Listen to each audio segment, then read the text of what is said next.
welcome to Big Sister. Hope you guys are having a wonderful day. Thank you so much for being a subscriber to my channel, guys. So I'm going to be talking to y'all and moving around a little bit because I'm getting some things done, and I hope y'all don't mind. You can still hear me. I see I got a nice little echo going, so that's a good thing. That means I can be heard. So again, thank you for being a part of my channel. For those of you who are subscribers, those of you who listen every now and then, it is much appreciated. I wanted to get on here, guys, and I want to talk about what I have been hearing about. There is this ongoing, I'm going to call it a trend or a topic of discussion about single mothers, okay? Now, I become a single mother by way of divorce,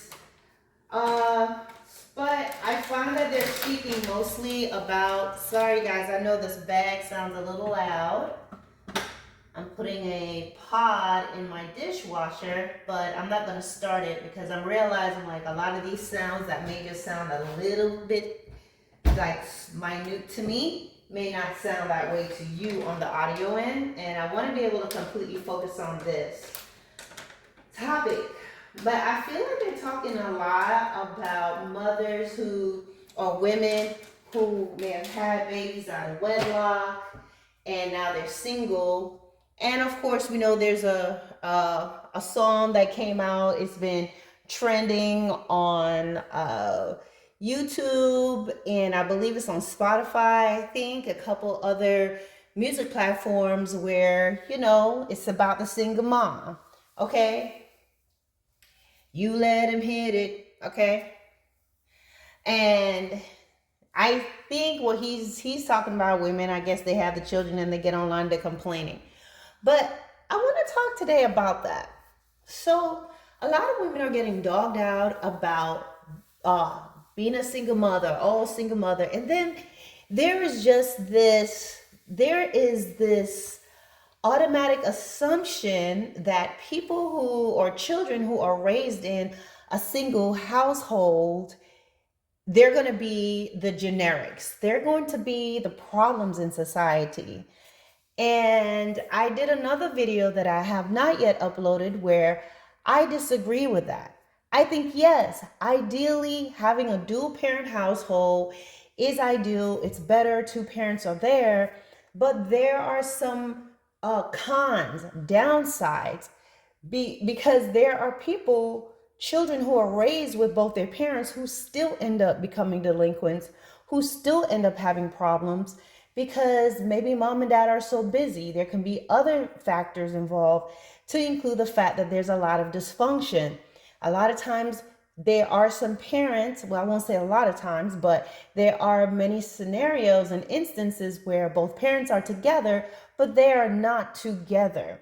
And there's chaos and there's toxicity and there's separation in the house and tension. And a lot of things happen and that child ends up spiraling out.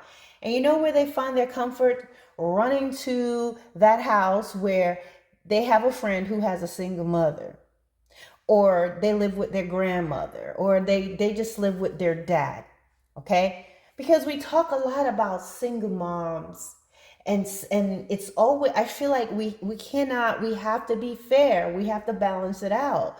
There's a single mom, all right? But then there are also single fathers. But I think the whole thing about it is, if there's a presence of a man in the house, everyone's pretty much covered.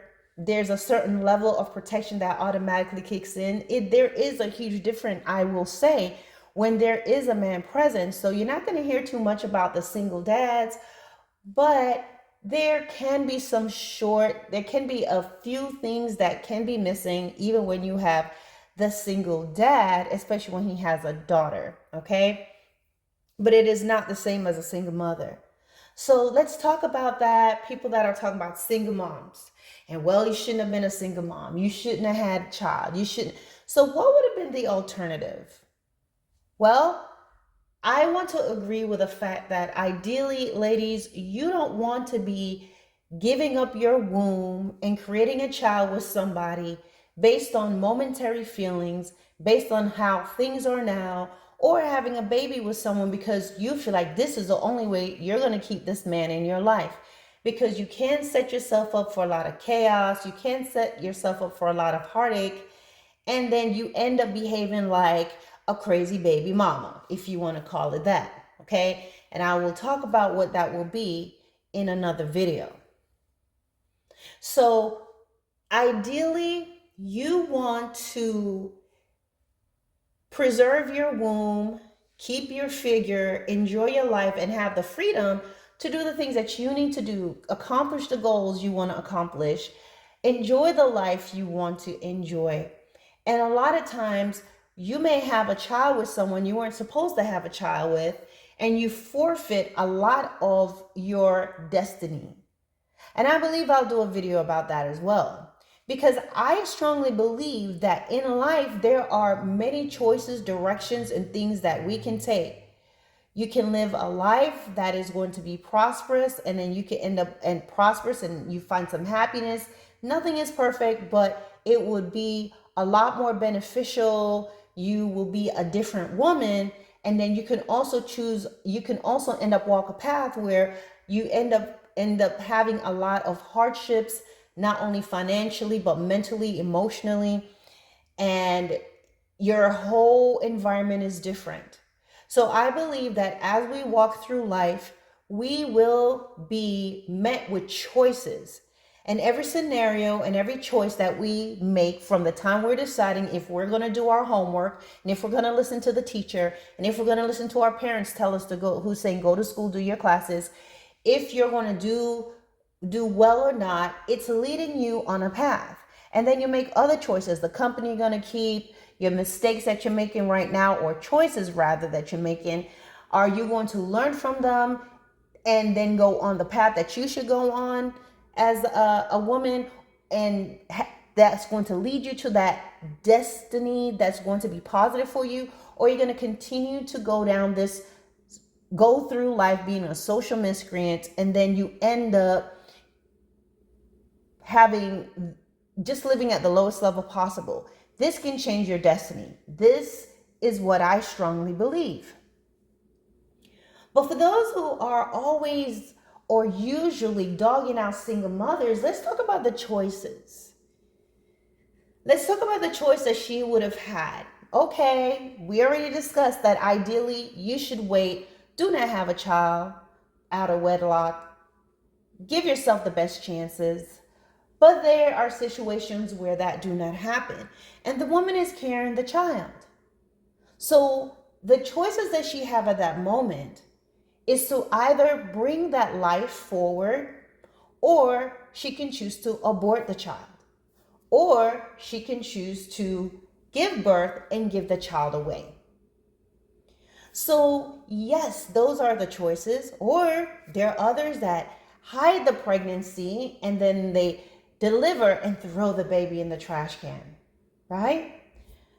So we need to think about, instead of dogging these women out, think of the alternative choices that she could have made that would have been ultimately to the detriment of that child. There may be another argument that will say, well, the child is still living a life of hell. In some cases, yes, you have some women who are still behaving a certain way and they cause a lot of hardship to the child. But more often than not, because we're going to think that's normally the worst thing that's happening, or that's more common, because that's what we see glaring and what we hear about on the news. You don't hear news about women who are raising their children and positive. That's not something you hear about a lot, but you will hear more about the negative, the babies in the trash can, the babies in the oven, who did what, the child abuse. So because we get that, and that's a louder repetition of information, we're going to think, oh, this is the destiny of these children. People will think, oh, single parents or children that are born in single household, they are worse. Why? Because a lot of times we're seeing in the media and hearing all these different things, or depending on who you know. But if you look at a bigger scale, no one is really no one is really doing a survey of people or young children or our teens who are being raised in single households who have turned out just fine. Correct?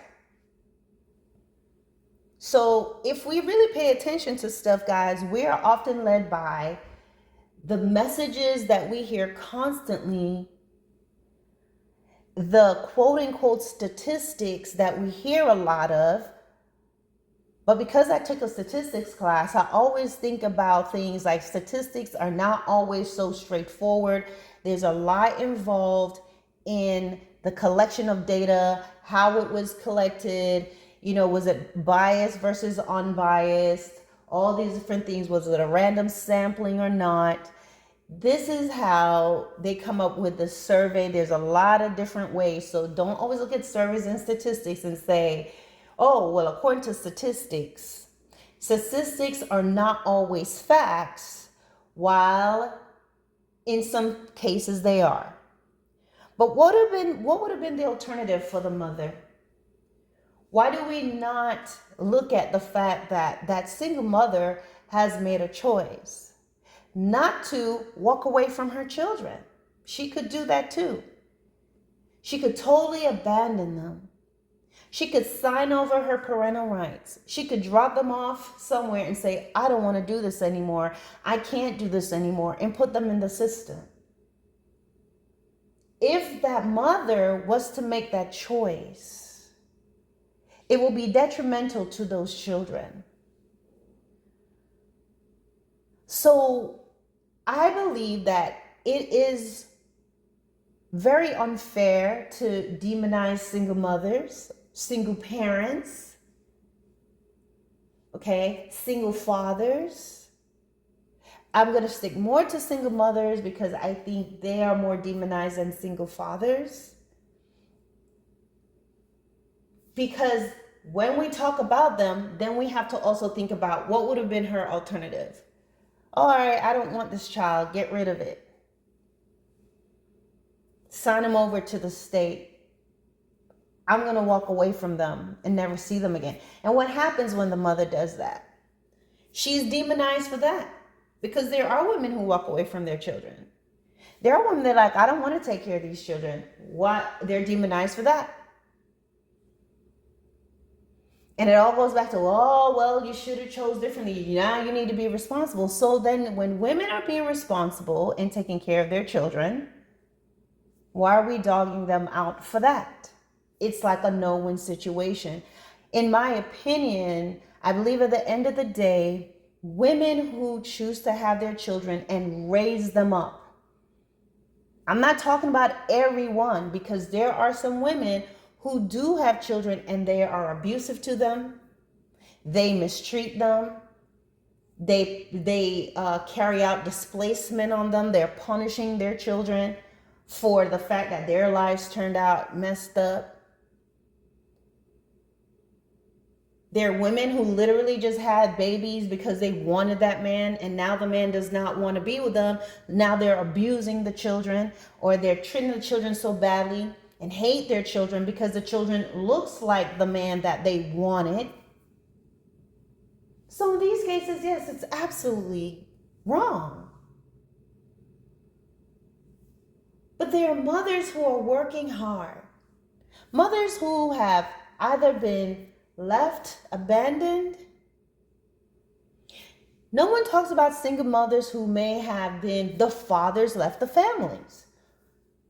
There's just this blanket statement that's being made. And when he leaves the family, excuse me, the mothers are going to be blamed. It's, oh, you must have done something for him to run away.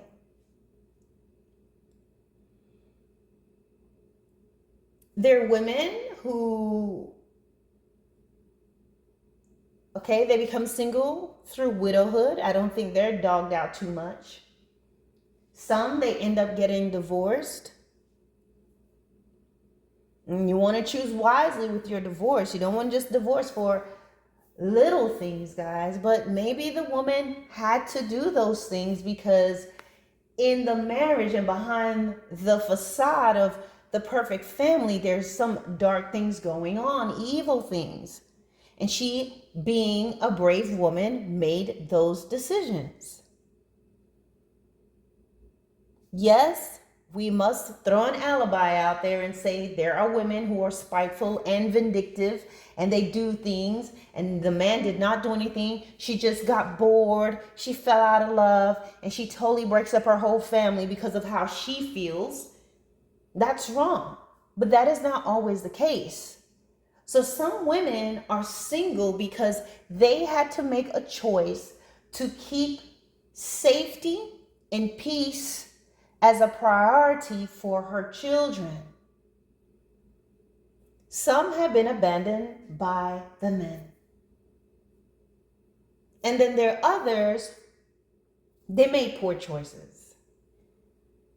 But they did not want to make further choices by choices that they may regret by saying, well, I made a mistake. I don't like this. These are the choices. So now I'm going to just get this baby flushed out my system. I'm going to disintegrate my child.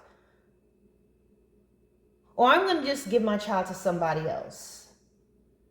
While adoption may sound good, a child always wonders. And any mother that has to do that and can recognize in her head, I cannot provide the environment for the child that they need, and really make this decision, a lot like, when I've read in the Bible where Joseph, was it Joseph? No, Moses' mother had to put him in the basket and send him away during a time when there was going to be execution of all boys 2 and under. Now, whether you believe in the Bible or anything like that, it's fine. But let's take that as an example. A sacrifice she had to make. So women who have to give up their children or choose to give up their children, it's not an easy decision to do. In a case of adoption, recognizing that I cannot provide, recognizing that I am not doing a good job, recognizing that I do not have the means and I want to give my child the best possible chance.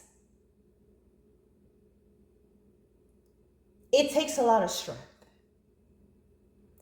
In my opinion, if we were to turn the table and if men were able to carry babies and still thinking the way that they did, there wouldn't be a lot of single dads.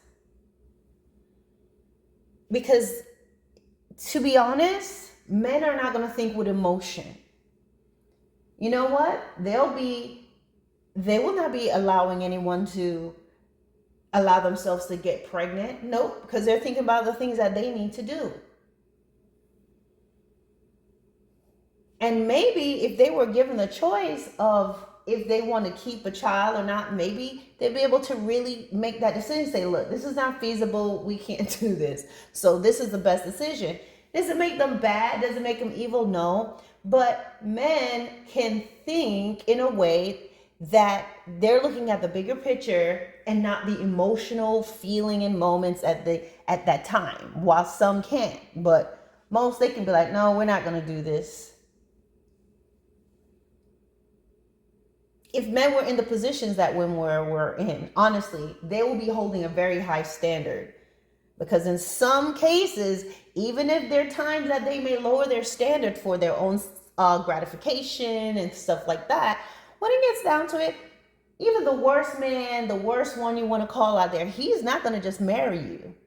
He's still going to want a woman who's untarnished. He's still going to have certain standards, and nothing you do and no amount of crying is going to change his mind. Because men really actually have some standards. Even if they don't hold standards for you, it doesn't mean they don't have it for themselves. So that was an off-topic banter, but that is just how I feel, guys. Like, let's not demonize these women.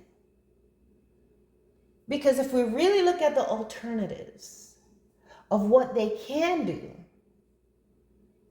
the choices that they can actually make to free themselves up. A woman who chooses to be a single mother and to take up that cross and to wear that scarlet letter, because society's going to be looking at her like, guess what? It really shows selflessness. It shows courage. I see a woman who is putting her children first and herself second. I see someone who is selfless. Every woman who is raising their child by themselves are not the ones who are to blame for the miscreants in society or everything that's going wrong in life, and even the things that their children may choose to do or not do. They're mothers who are putting values into their children and doing the best that they can. Just the same way a dual parent household can do the same thing. But what it boils down to is going to be that child's own choices as they they navigate through life, and they meet different people, and they go through their different feelings, and they're going to decide what they want to do. Everything is not always the parent's fault. Because then if that's the blame, then if we look at dual parenting household and you have the child that goes out there and does a mass killing, then we need to be blaming the parents. If your child goes to school and causes trouble, then we need to blame the dual parent. We need to blame their parents. The daughter goes out there and she's being a bully at school and she's doing different things and she steals something from someone's house, or she runs away, or she's sleeping with the neighbor's son, or whatever the case may be, then we need to blame the parents for that. Is that fair? Is that realistic? Is that plausible? So let's not dog them out. Now, I will do a video on women who literally walk and fit the mold of what they call the baby mama drama, and why it should not be done, why men should avoid these women, why women should stop, why this demographic of women should stop being this way, and how it's going to affect their children and the lineage to come. All right, guys, thanks for listening. Bye.